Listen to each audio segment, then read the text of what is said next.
Before we talk about Warmind as a whole, my review of the expansion, I wanted to talk about Warmind progression and loot. I broke this into its own video because I ended up writing a lot about the topic, as you can see.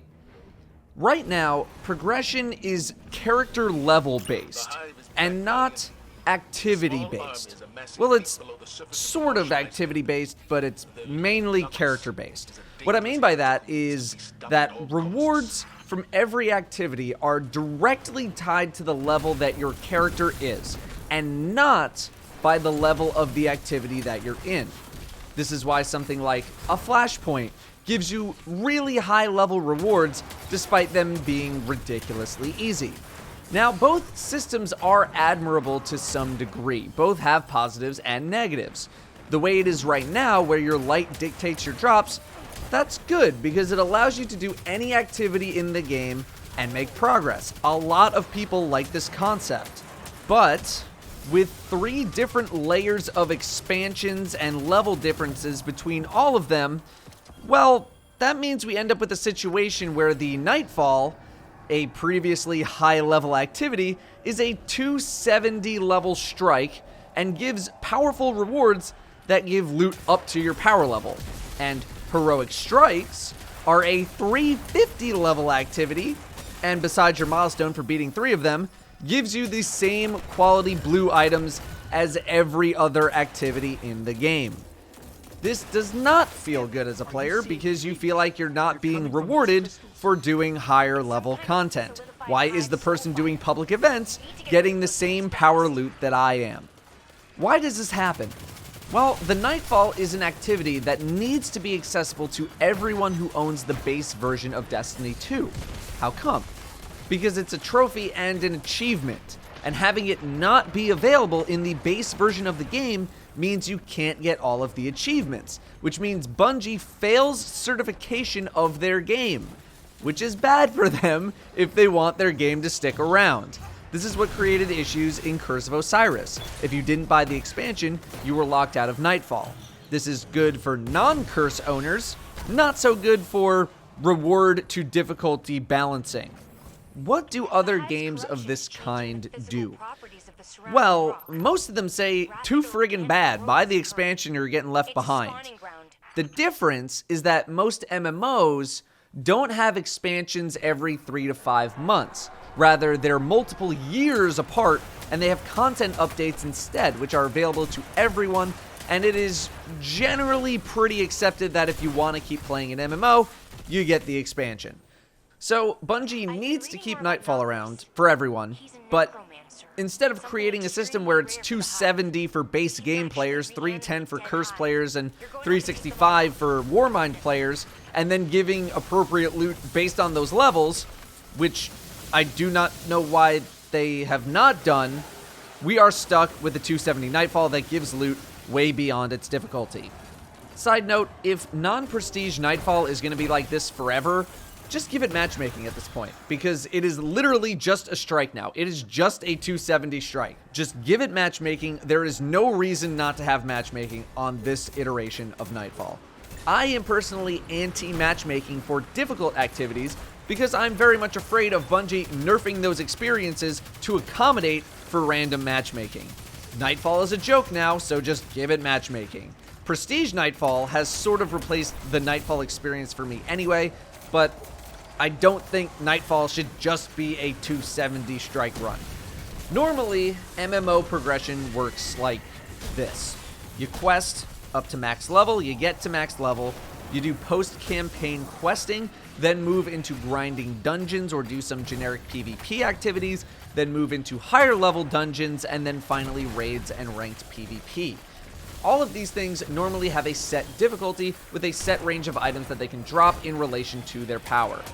And while most MMOs, in fact, probably all of them, still have weekly lockouts with regards to the highest level loot, it generally takes you way longer in MMOs to max out your characters. Not to mention that in MMO raids, you are not getting loot drops all of the time. Destiny showers players in loot compared to MMOs. In Destiny's case, it would be get max level, do whatever post-campaign questing that there is, then move into regular strikes, and then heroic strikes and PvP, then Nightfall level stuff, then the raids, then prestige level activities. Right now, you are more or less locked progression-wise because of milestones. This is why I've been complaining about lack of sideways progression in Destiny for years. Once you expire those milestones, you can't really power up anywhere unless you raid or do trials. If you're a solo player, that basically means that after 3 heroic strikes, 1 Nightfall, 1 flashpoint, and maybe a call to arms completion, you're done for the week. All of those things combined take maybe 3 to 4 hours to do, and clan XP rewards, but that happens in the background if you're in a clan. 3 to 4 hours is how long it takes to do 1 raid in an MMO. People don't want to feel locked out. They always want to be making progress towards something if they are logged into the game. Warmind did a little bit to alleviate that pressure with stuff like exotic masterworks and sleeper nodes and data memories and all that kind of stuff. But more can absolutely be done.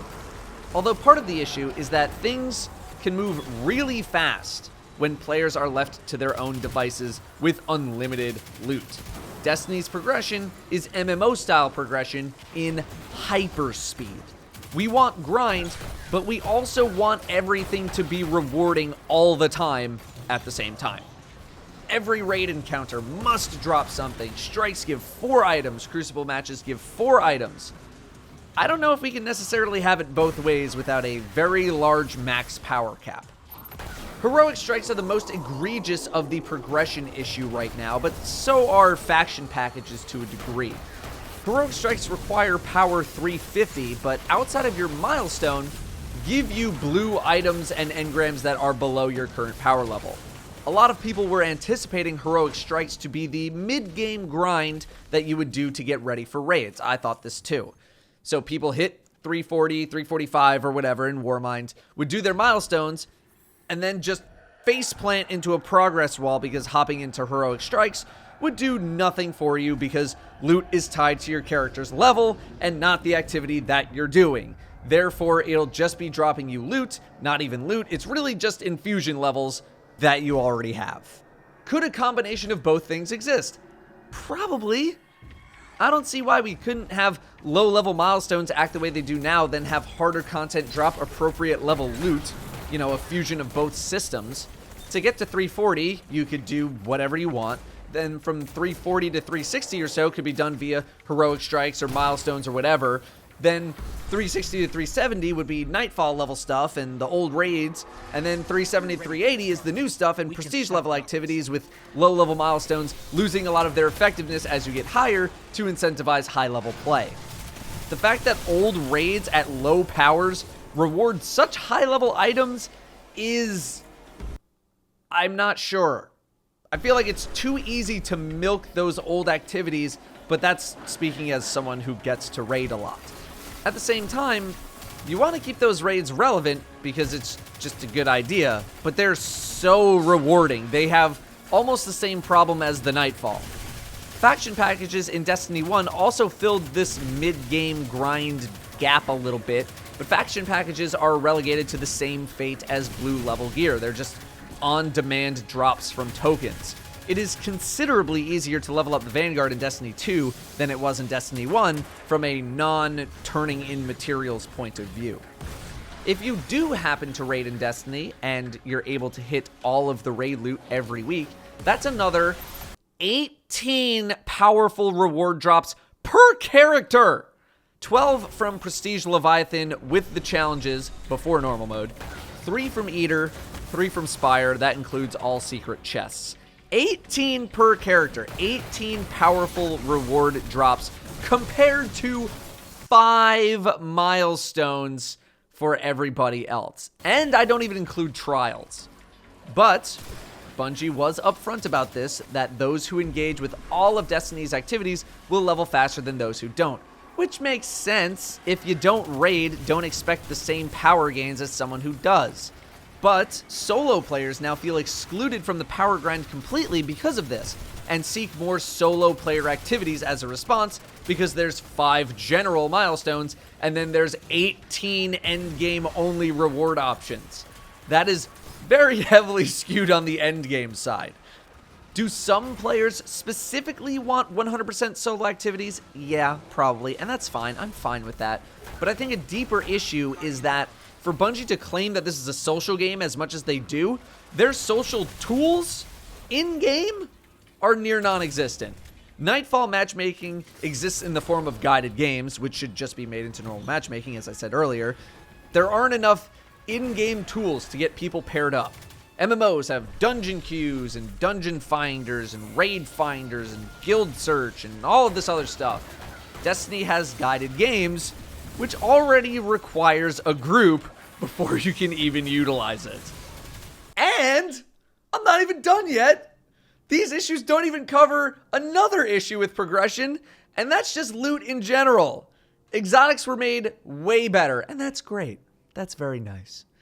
There are a couple of standout items in Warmind, like the Ikelos shotgun from Escalation Protocol, and, well, that's it, mainly. I guess maybe a few items here and there are fine, but that's really about it. That's the big ticket item, is the shotgun. It is really a telling sign when all of the prestige and max level difficulty activities in your game are largely considered worthless in the loot that they give, other than the infusion fodder that they give. The new raid lair, fusion rifle, and a sidearm to finish the set of weapons, and a half reskinned armor set. I bought half the gear from Benedict after my first run. Prestige Nightfall, emblem, not a lot of people care about emblems. Prestige Leviathan, purple glow on your armor, not a lot of people care about that either. Things went way too overboard with fashion over function with Destiny. Literally everything is about how you look, and everything else was thrown to the wayside. And that needs to change. I'm fine with the whole flexibility of wearing what you want and infusion and this and that, but throw me a bone here. We need to bring back more interesting items, more ways to build our classes and our subclasses, more specialization. These max level activities need to be incentivized way more other than just having a path to max level, because we still have an issue of getting to max level and then having nothing to do with max level. Well, now we have Escalation Protocol, since it's a 400 power activity, but after people get their full sets of armor from that, it'll probably be barren unless you need some shaders. The thing is, there isn't really a correct answer here. Both character and activity-based progression have merit. Loot being more interesting, yeah, that's got to change. But we have some conflicting desires, though. We want to be able to grind all of the time with no limits, but we also want everything we do to be super hyper rewarding all of the time. One of these things needs to give a little bit. Part of the issue as well is that we need more ways to get people paired up in-game, because some people just aren't going to have the volition to go onto third-party sites to look for a clan or look for an LFG or whatever. And then, yeah, there's some people who just only want to play solo. I think the solo players need to accept that they are going to naturally level slower than people who play in groups, but something like Heroic Strikes should be the option for those solo players if they want to grind into the mid-game. Anyway, that's all from me on progression. That was very rambly. I'm sorry. I know. And long-winded. I'm sorry. Thank you for watching. I'll see you next time.